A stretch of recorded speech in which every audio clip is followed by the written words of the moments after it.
Nickelodeon, one of the most popular children's TV channels. For many years now, it's been entertaining and making people laugh with not only their live action shows like You Can't Do That on Television and all that, but also their countless animated shows like Rocko's Modern Life, Ren and Stimpy, Hey Arnold, Rocket Power, Rugrats, SpongeBob SquarePants, among many others that I would list off, but we'd be here all day. I figured to start off this year's Craptober, I would discuss a certain TV movie that even Nickelodeon classified as forgotten for quite some time. That of course being Crybaby Lane. The film was aired on the channel during its Saturday night block, SNICK, on October 28, 2000. After the premiere, it was claimed that there were complaints about the movie from parents like how it had disturbing and creepy content.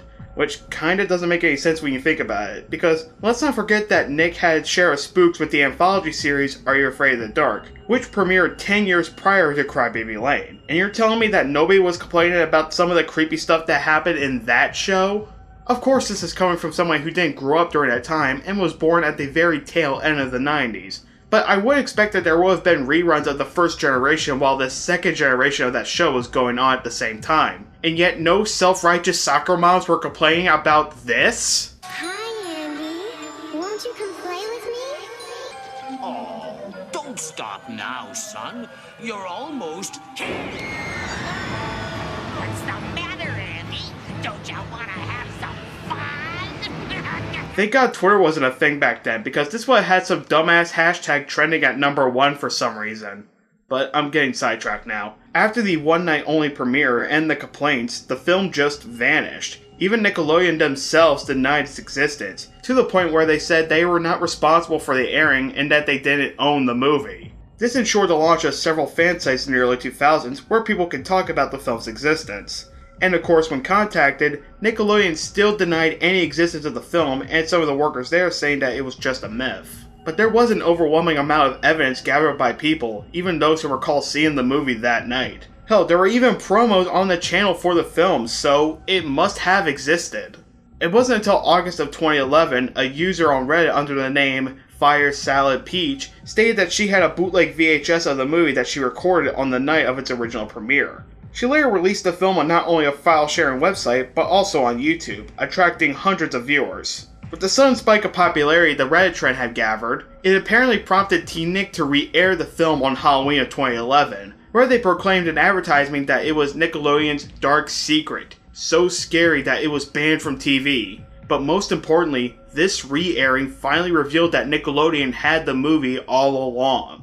They would later re-air it on the Splat of March 31st and Halloween of 2015, then they aired it on Halloween of the following year, and once again on July 8th and October 21st of 2017. But yet despite re-airing the movie multiple times, not to mention 17 years after its original premiere, they've never gave it a dedicated DVD release. I know it's not that big of a deal, but come on! Next year it'll be almost 2 decades since the film's original release. So, the only way I can experience this movie is the same way as the rest of the internet. As I said earlier, the film resurfaced on YouTube, and there are multiple versions of the movie from many re-airings throughout the years. But the one I found and will be using for this video, supposedly is the VHS recording of the original airing. And the only thing of proof I have of this is from a lot of people recalling that Melissa Joe Hart introduced and concluded the movie on its one-night-only premiere. I usually get footage of a film from a physical copy for these videos, but this time for the convenience, and the fact that there isn't any physical copy I can get my hands on, I'll make an exception. So with that being said, let's finally see what this film's all about.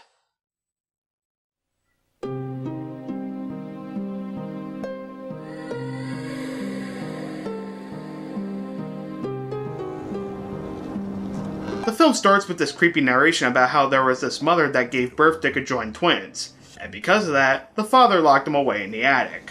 It became clear that one was good and the other was evil. Well, it's pretty clear now. This is the gritty tale of Bart and Hugo Simpson.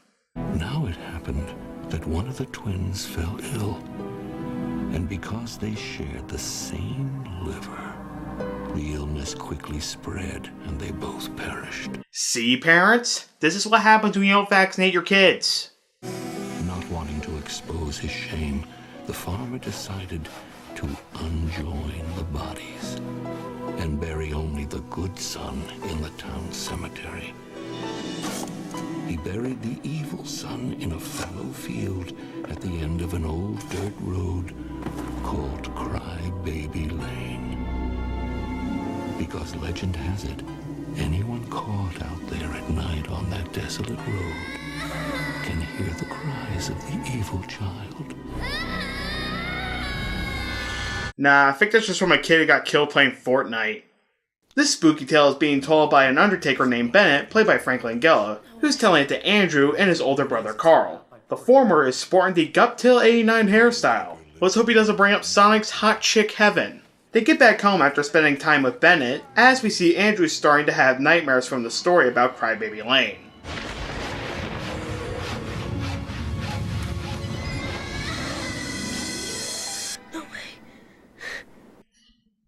What a weird way to wake up from a nightmare. Can you imagine the other things he would have said when waking up? Whoa, bogus. Whoa, totally tubular. Wow, righteous. Dude, that was so not extreme. He goes into his parents' room where he accidentally says that he and Carl were with Bennett, which, for some reason, she doesn't want Andrew to be around. This prompts Carl to sit in the bathroom while Andrew takes a shower? How about you try to remember that you're my brother and not a worm? Don't you know how not to go into the bathroom while people are showering? My job, as I see it, is to teach you how to live. Life is like wrestling. You can go toe-to-toe for the heavyweight title, or you can squat in the cheap seats with the brats and the grannies. You think I'm afraid of everything, but I'm not. I'm normal. You're the one with the problem. Yeah, kinda like how you don't know how to lock a door when you're hopping in the shower. Do you think I have nothing better to do than salvage your pathetic life? Do you think I enjoy this? Get off! Fine, I give up. You're a lost cause, Andrew. No, you have to stop watching me in the shower. Afterwards, we see Andrew hanging out with his friend Hall as they reenact scenes from Star Wars. You ever feel kind of stupid? The whole world is full of adventure and we sit in this stupid hobbit hole and never do anything. We prepare the way for the return of the king. Or Lord of the Rings, apparently. Man, this kid needs to get his franchises right. Either way, this is great leaked footage of episode 9. The Lord of the Rings is fiction, Hall. Who peed in your cornflakes? Okay, that was kind of funny. He goes back home to apologize to Carl, as we see them heading to a cemetery with some friends later that night to create their own Midnight Society. As they get ready to do a seance, and Carl retelling the story from the opening, but with his own twist onto it. There was this farmer whose wife gave birth to these Siamese twins. Gross. What was his name? Muller. Anyway. His first name. Why? What was his first name? Oh, Bill. I don't know. But the farmer was so ashamed of them being freaks, he'd never let them out of the house. So they just lived up there, festering, eating dead spiders and mice. Excuse me, that's not what happened. You clearly paid no attention to the original source material. 0 out of 10.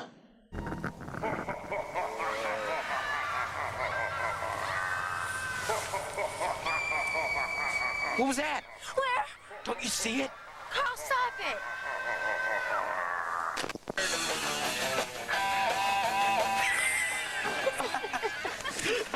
Oh, sorry, that was my Sweet Fire mixtape. Cut it out, Carl. They tell Carl to knock it off with the spooky sounds, but he brings up that he already rejected the tape. As they notice these weird glowing worms and a cackling laugh, so they hightail it out of there, hinting to us the audience that one of the twins has been awoken.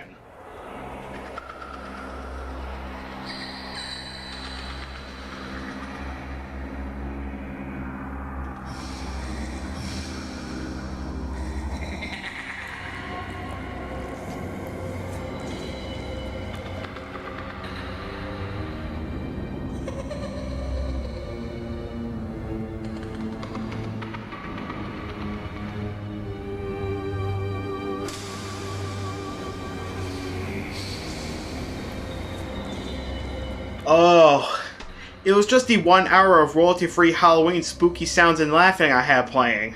Why did I leave that on? I'm recording right now. The next morning, we see Bennett meeting up with the groundskeeper, Gary, as the two walk over to the headstone of one of the twins to find the remains of Carl and Andrew's belongings they left behind. But then they're barked at by one of the devil dogs from Manos. When I say so, run.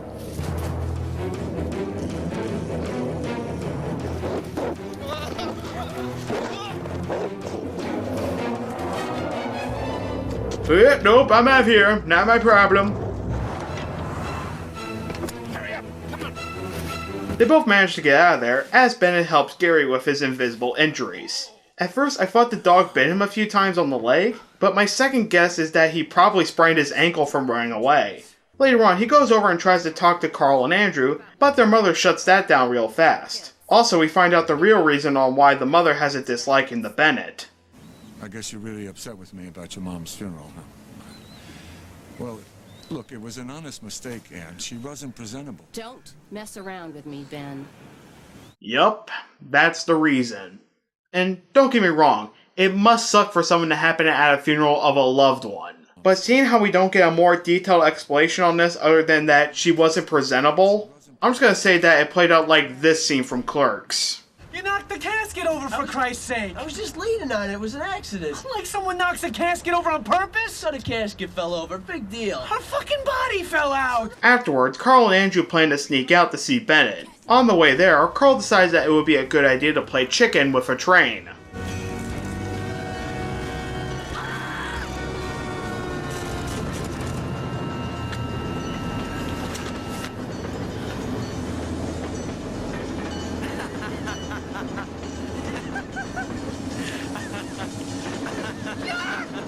Sure, he's laughing now, but the shit in his pants will tell you otherwise. Carl is then teleported to the cemetery where he notices the girls are there with creepily glowing eyes. How, you may ask? Well, remember those worms from earlier?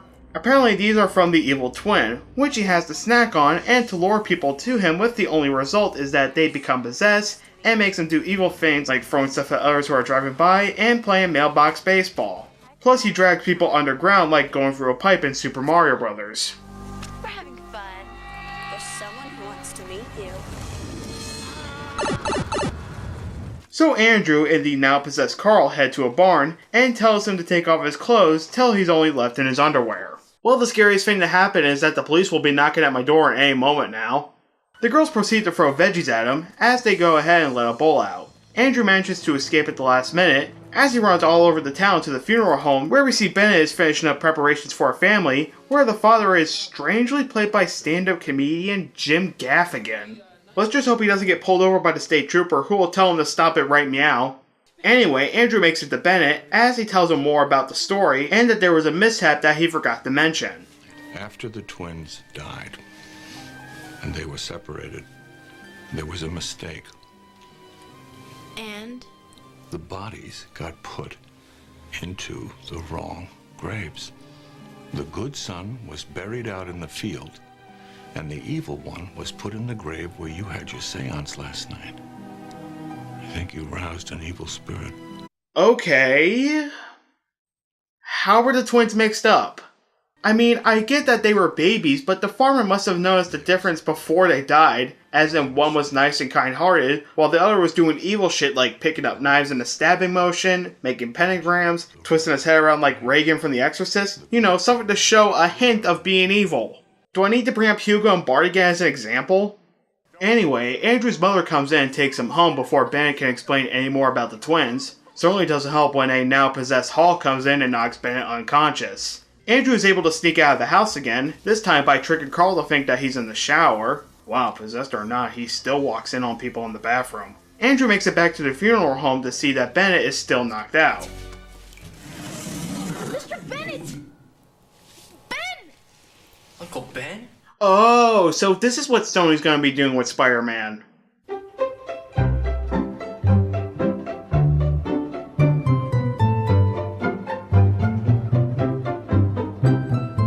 Bennett wakes up to tell Andrew that he has to go to Crybaby Lane and cut the twins apart by the root of their heart. He gets the help of Bennett's nephew Kenneth to drive him there. But it turns out that the evil twin not only possessed a police officer to drive him off the road, but also a farmer driving a combine harvester to run him over. Why do I get the feeling that the farmer will be saying this while possessed? If you can't hunt with the big dogs, you better sit on the porch with the pups.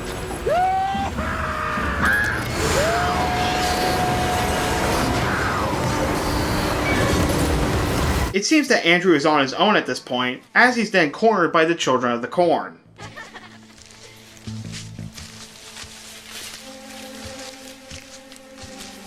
Becky? Oh my god, not! I'm sorry, who is Becky? This is seriously the first time we're seeing this character. Am I supposed to know who Becky is at this point? Well, sorry, but I don't. All I know is that Rosie O'Donnell's back, and man is she pissed. Andrew's able to get away from them as he finds the grave of the good twin. But as he's about to cut the root, the evil one drags Andrew underground. You know, while watching this movie, I begin to question, what is this guy's plan? Sure, he's possessing people to be part of his collection, but what's after that? Maybe it's me, but I feel like there's no endgame here if he's going after people for his collection and nothing else. Maybe he'll have one of the people in his collection bring him a computer so he can see all the adult websites. What did you do to Carl? Nothing. You know, me and Carl just like to, well, play together. Well, here's a twist I didn't see coming. The evil twin's actually Torgo. Nothing. You know, me and Carl just like to, well, play together.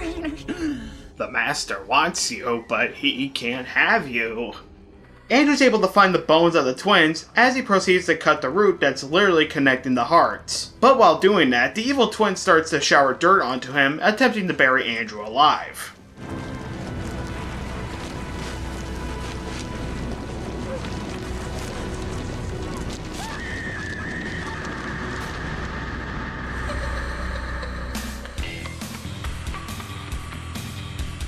Okay, that didn't happen. He was able to cut the root as the evil twin disappears with the good twin giving him a flower, and everyone reverting back to normal. Even Kenneth is alive despite getting plowed by a carbine harvester. So that was Crybaby Lane, and after finally watching it, I can easily say that it's not the worst thing I've seen. I didn't hate it, but I didn't like it either. Personally, I think it was just okay. The problem I have with it is that they don't explain that much on why the evil twin is doing all of this. As I said earlier, I feel like there's not that much of a payoff if he's just doing this to possess people and nothing else. Another thing I didn't mention is Andrew and Carl's parents. The mom's explanation for not liking Bennett and being very overprotective of Andrew. And the father is rarely there. I mean, he is there, but not really. He feels like a non-existent character. Hell, he barely has any lines in the movie, and that's when the mother asks him to look for the kids, and he refuses. Look, Anne, you only had sisters. Boys are different. They need to explore. I think it's healthy. I mean, if there was some boogeyman out there. But what's going to happen? They get muddy? You don't know that. I mean, for Andrew and Carl, there is a boogeyman, yeah, but I think any parent who could rub their brain cells together would fear for the worst when their children are out there. Stuff like kidnappers, pedophiles, perverts, or child molesters. What I'm getting at is that you should feel a little bit more cautious when thinking your kid is fine when they go outside. You dipshit. I mean, geez, they barely put in the effort of going upstairs to check on them.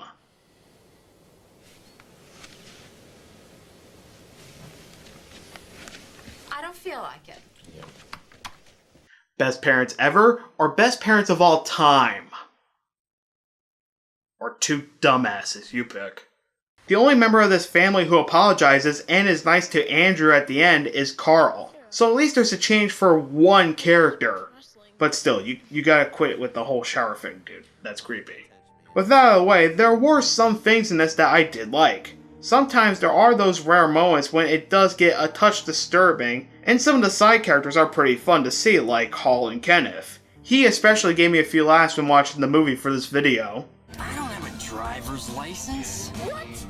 You said you did. I'm sorry. I'm sorry. You are an idiot. I'm sorry. Sorry. But the real question now, after having seen the movie, did it really deserve to be banned from Nickelodeon? I don't think so. Sure, maybe it was for someone, say a kid or a grown-up who saw this movie during its one night only premiere and they thought it was too scary or inappropriate for them or their children. Honestly, I see this movie as an average episode of either Are You Afraid of the Dark or Goosebumps. However, I still recommend you give this movie a watch. You can find it easily nowadays with the film being uploaded countless times on YouTube, but I should say you go in with your expectations set somewhere in the middle. Because if you watch this setting your bar pretty high thinking that it's some forgotten masterpiece, then I'm sorry, you'll be coming out pretty disappointed. See you guys next time, because Craptober is just...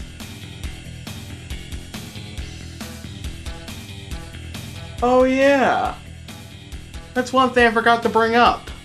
The music news as the main theme for the movie is pretty good and catchy. I know this is not a big thing to talk about, but come on. You put this on in the background while you're having a little get-together with your friends this Halloween season, and it turns into party time!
What are you doing?